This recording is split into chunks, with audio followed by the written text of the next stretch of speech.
বড় বড় পটল সব, তার মধ্যে আমি বড় বড়গুলো বেছে নিয়ে এসেছি। আমি আবার বাজারে গেলে বড় জিনিস দেখে দেখে ভালো দেখে দেখে আনি। তো দেখো পটলগুলো জাস্ট দেখো, এত বড় বড় পটল এনেছি। আর এখানে এনেছি এই যে কাঁকরোল এনেছি, কাঁকরোল 500 গ্রাম কাঁকরোল এনেছি। আর এই যে আমড়া এনেছি, দেখো বিলেতি আমড়া বলে একে।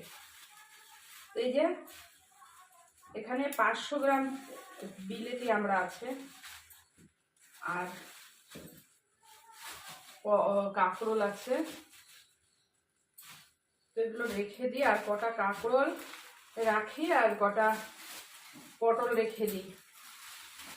তো পটলগুলো ভাজি করব। তো ভেবেছি আজকে খিচুড়ি করব, আজকে আমাদের সোমবার নিরামিষ। তো ভেবেছি খিচুড়ি করবো। আর এইদিকে আজকে এনেছে দেখো তাল এনেছি একটা,